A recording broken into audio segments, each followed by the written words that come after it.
Los investigadores médicos llegan a usted gracias a Corporación Pharmalab, liderazgo de calidad.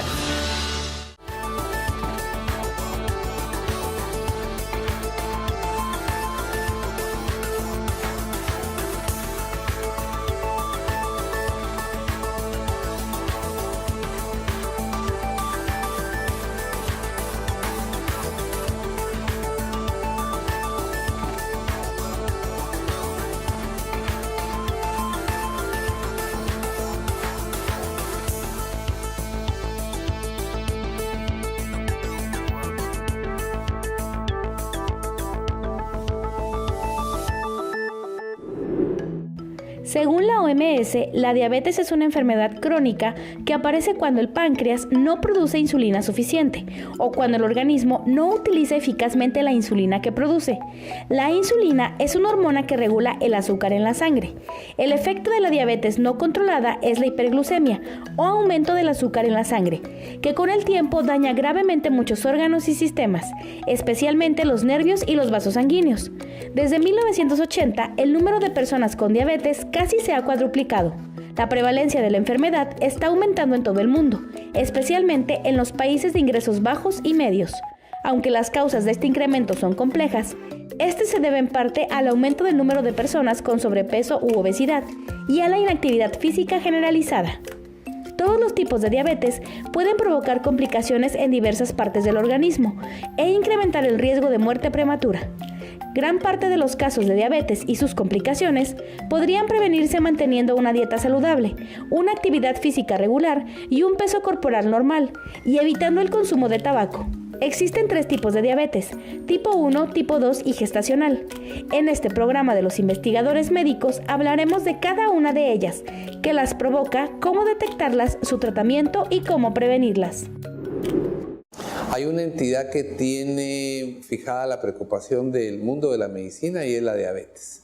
Esta entidad es más que solo un índice de glicemia alta.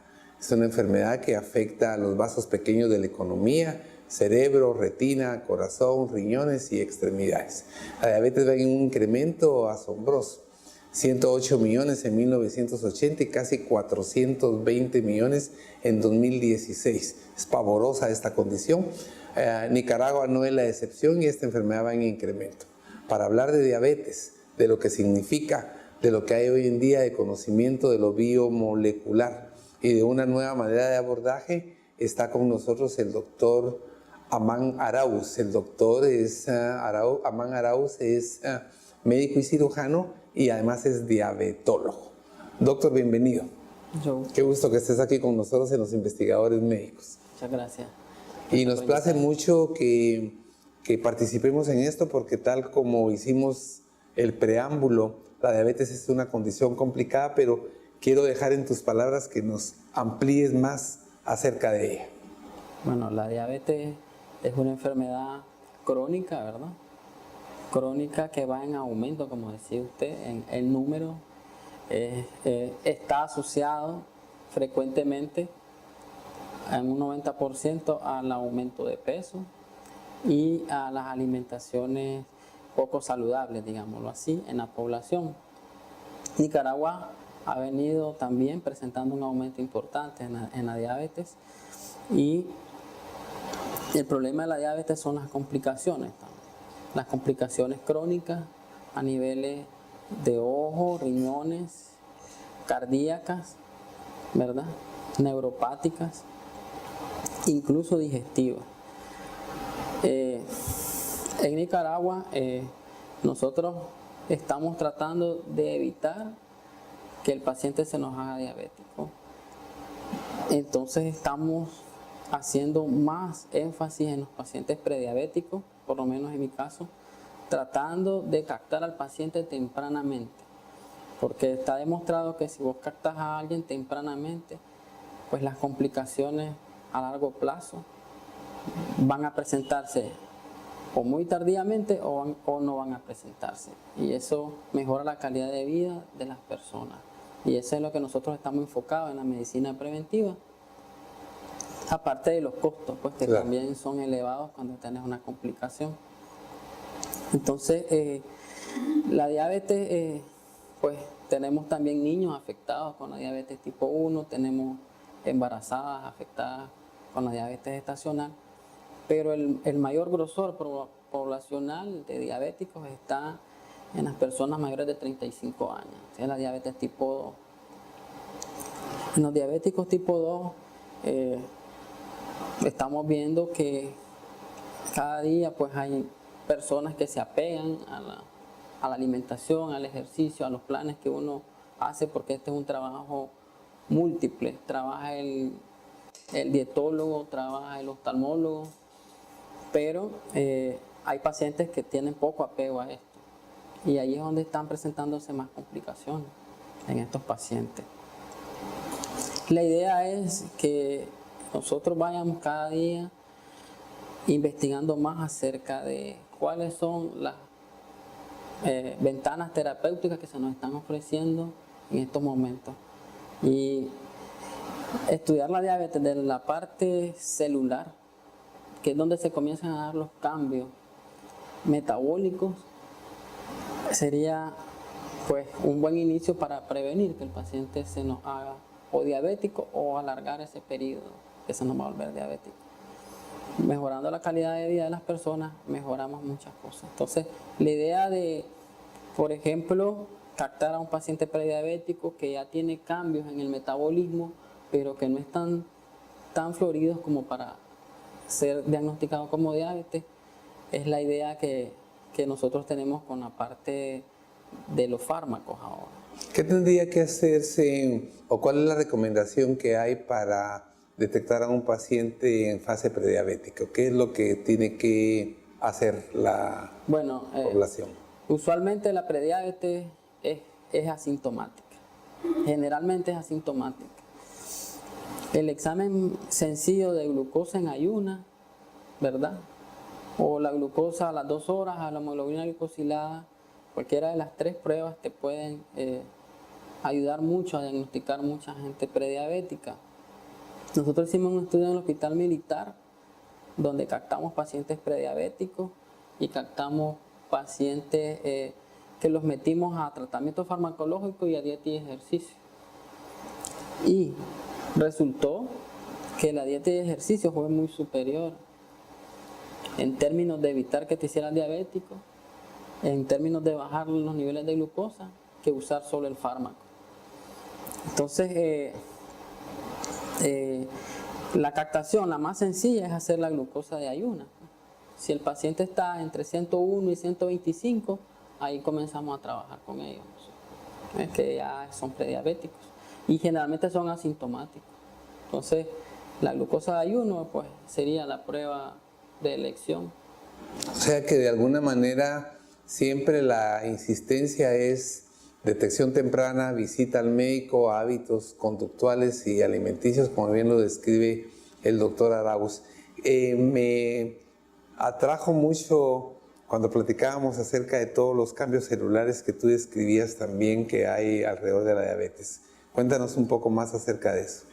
Bueno, nosotros sabemos que a nivel celular es donde se comienzan a dar los primeros cambios para que la persona se vuelva diabética.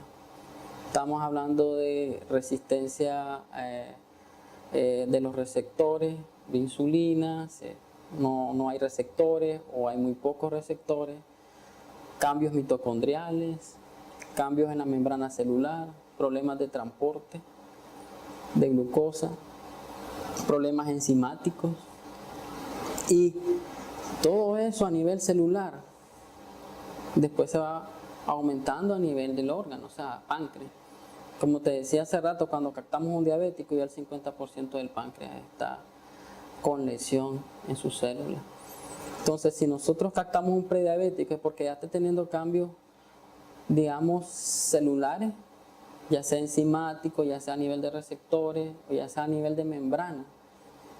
Y una alternativa, pienso yo, terapéutica importante sería trabajar de los cambios celulares y bioquímicos que se están dando en esa célula, para evitar que el órgano después, ya cuando lo descubramos, esté bien lesionado, con una lesión importante que ya esas son irreversibles, generalmente. Muy a propósito de la pregunta encaminada al doctor Arauz de lo que son los cambios celulares en la diabetes y otras entidades, porque es precisamente ahí donde tienen incidencia los flavonoides y la medicina biomolecular. Así es que en el siguiente segmento usted encontrará aspectos que se relacionan con esta condición y cómo es que la medicina biomolecular hoy día tiene la capacidad de detener un proceso diabético, de mejorar a la persona que ya lo tiene y de incidir favorablemente en el curso de esta condición. Continúe con nosotros. ¿Sabías que? Se calcula que las muertes causadas por la diabetes aumentarán el 50% en los próximos 10 años. Para 2030 se puede posicionar como la 7ª causa mundial de decesos por enfermedad. El 80% de los decesos ocurre en países de bajos y medios ingresos. En los desarrollados, la mayoría supera la edad de la jubilación. En cambio, en países de desarrollo se tiene un rango de vida entre los 35 y 64 años.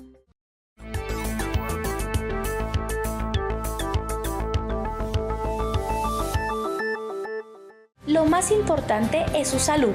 Por eso, ante cualquier cambio, síntoma, dolor o manifestación, recuerde consultar a su médico. El tratamiento adecuado puede salvar su vida. La prevención hace la diferencia.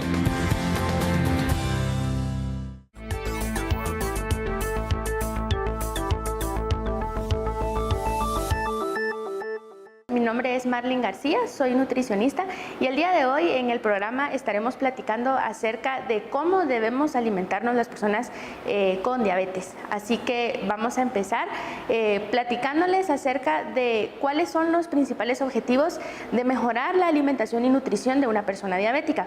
Pues como primer punto es tratar la manera de controlar, de tener lo más cerca posible los niveles de glucosa en un rango normal.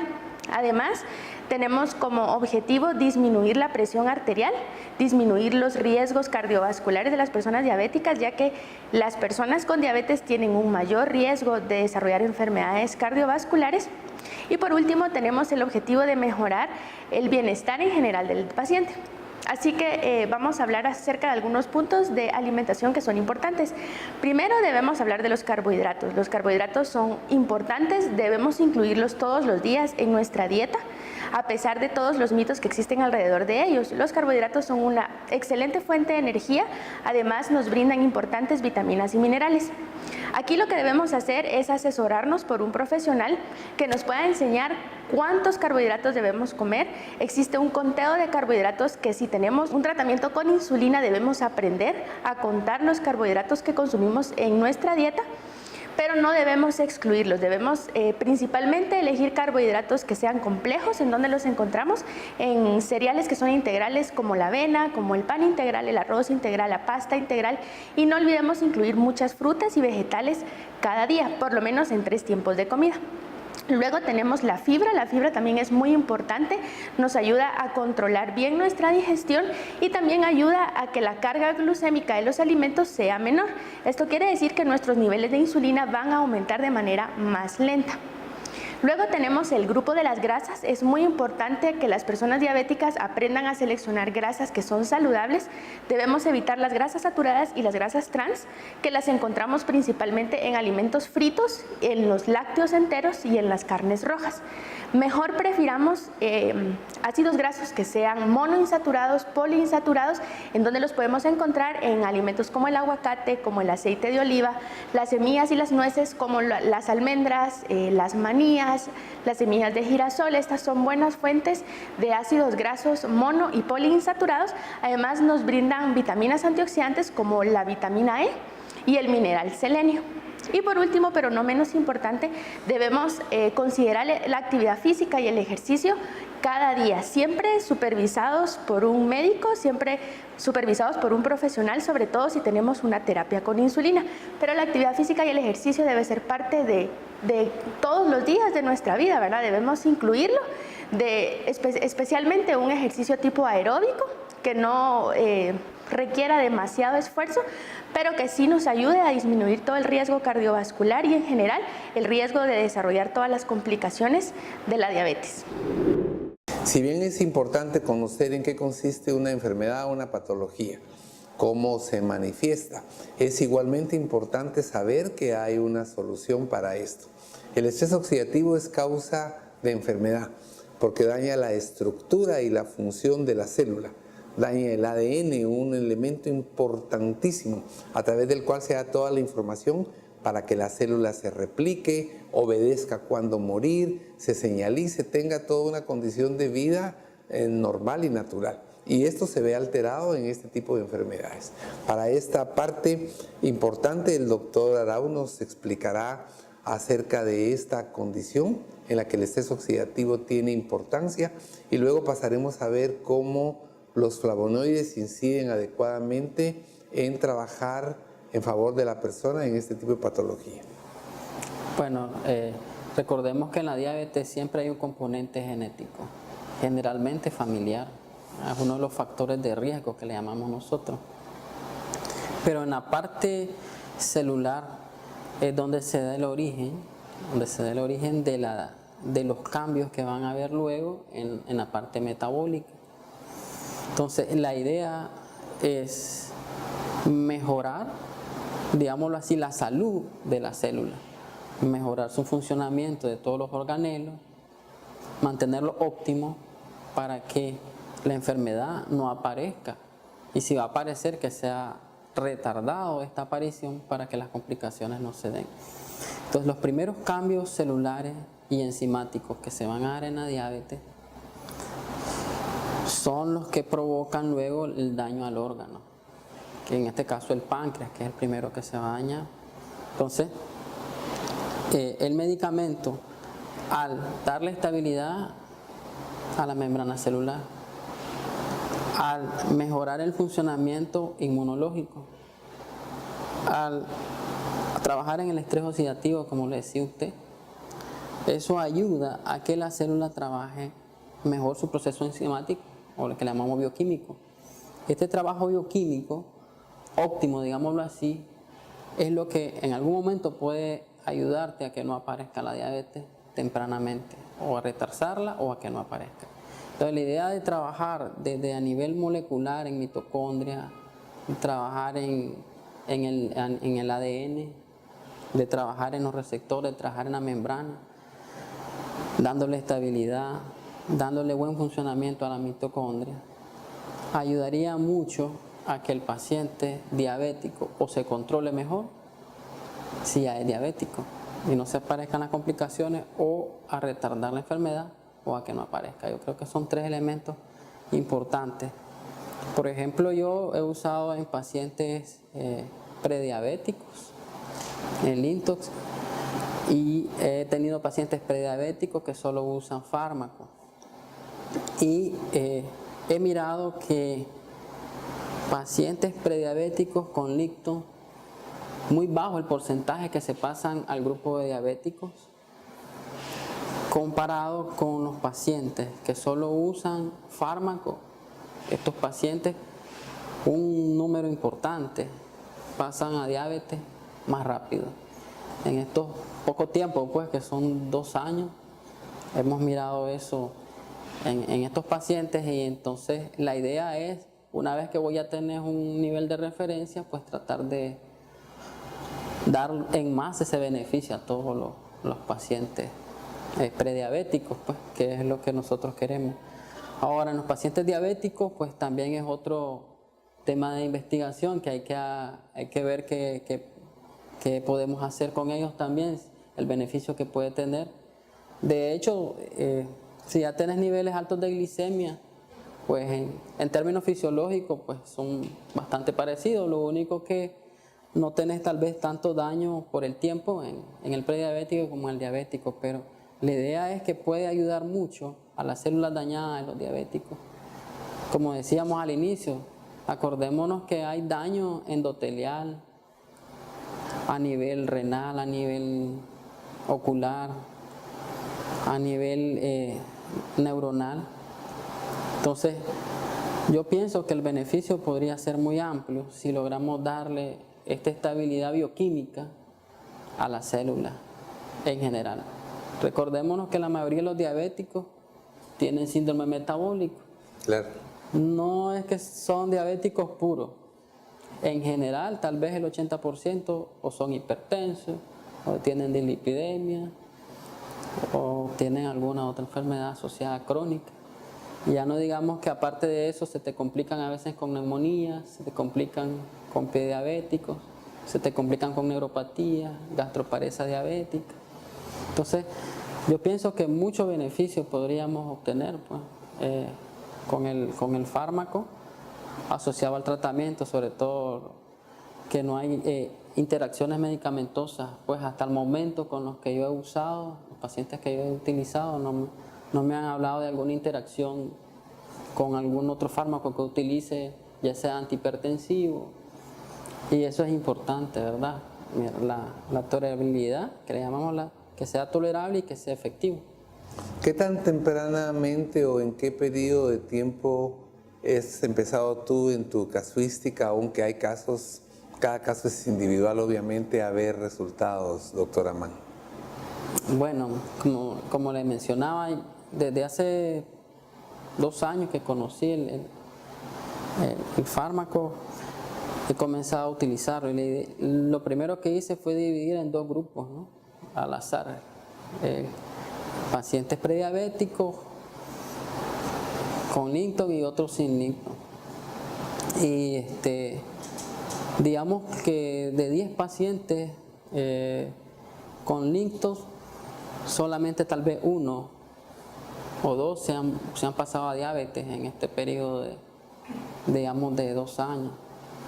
Pacientes con otro fármaco, sin Linton, prediabéticos, se han pasado hasta 4 pacientes a diabetes. O sea que la diferencia sí es importante. Sí, es importante, pues, aunque yo pongo 10 pacientes, pues, porque, claro. Pero pues, esto podría darle más beneficio a muchos más pacientes que puedan diagnosticarse. Todos los días se están diagnosticando prediabéticos, claro, y todos los días se están diagnosticando diabéticos nuevos.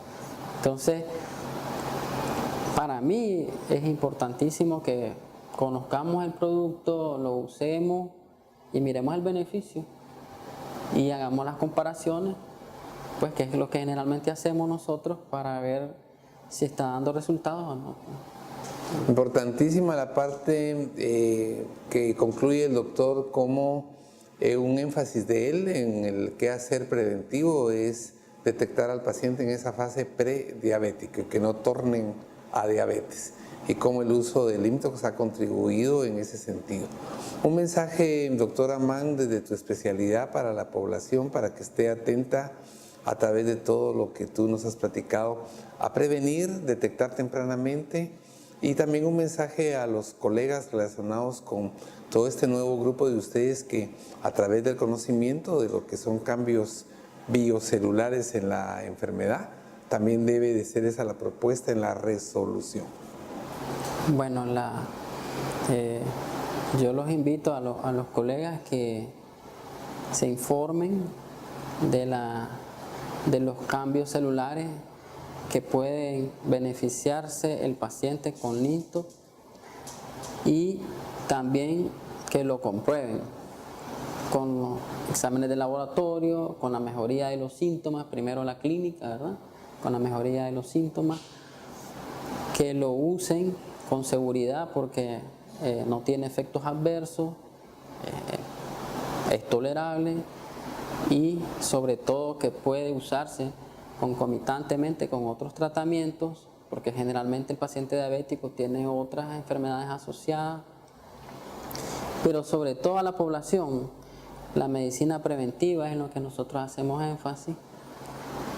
Vayan donde su médico de cabecera, háganse su examen de glucosa en ayuna, platiquen con el médico si salen prediabéticos acerca de sus cambios del estilo de vida que llamamos, ¿verdad?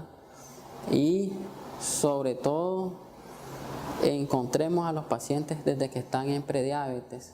Tratemos de que no lleguen a la diabetes, porque incluso hay pacientes que cuando les decís, bueno, es diabética, en su examen sale diabética, ya hay cambios psicológicos. Claro. Y es impactante cuando le decís a alguien que es diabético. Y entonces a esa hora tenés que explicar vos que que la diabetes, bueno, es una enfermedad crónica, pero que puede manejarse adecuadamente, o sea, tenés que hacer un trabajo bastante fuerte. Y yo he mirado, pues, que es más impactante que le digas psicológicamente a alguien, es diabético, a que le digas, es prediabético. Cuando decís, es prediabético, ¿qué hago, doctor? ¿Qué puedo hacer para...? Es diferente. Cuando le decís que es diabético, la mayoría o se deprimen o caen en ansiedad. Hay que hacer un trabajo bien grande. Incluso en la diabetes hay que involucrar a veces hasta al psicólogo para que te ayude, porque sabemos que hay un componente, digamos, psicogénico en elevaciones de glicemia a veces, ¿verdad? Sí, sí.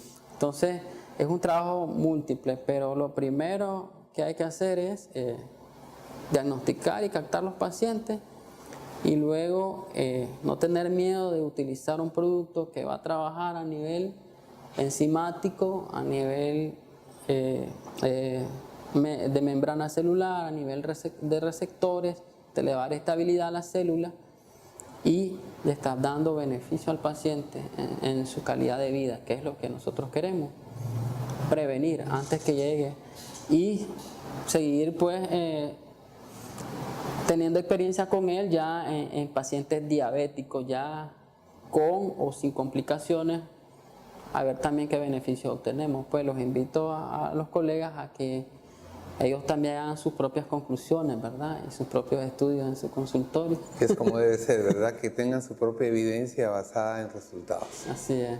Doctor Amán, fabuloso. Tienes un conocimiento muy bien establecido acerca de lo que es toda la bioquímica celular de la enfermedad y por lo tanto de la resolución. Y por sobre todo me agrada mucho y me satisface ver ese énfasis que tienes en la prevención. Así que muchísimas gracias de haber participado con nosotros en este programa. Genial, mucho gusto. Igualmente.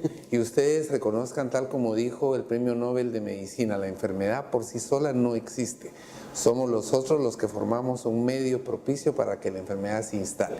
Y eso es debido a los radicales libres, producto de la mala alimentación, de la contaminación ambiental, de hábitos conductuales inadecuados. Si nosotros propiciamos un cambio biomolecular importante en nuestro organismo, vamos a evitar la enfermedad, la vamos a prevenir o la vamos a detener en su curso.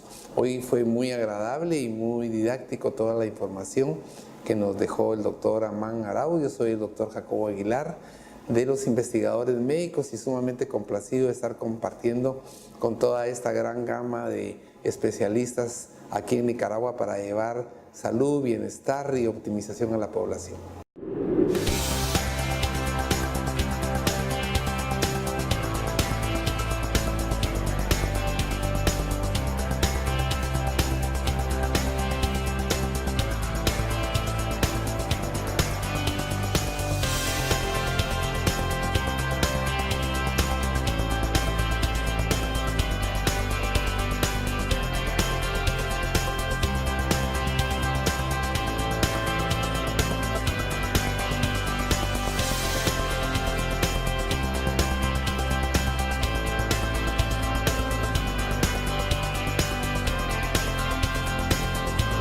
Esto fue todo en su programa Los Investigadores Médicos. Lo esperamos la próxima semana con más información de su interés.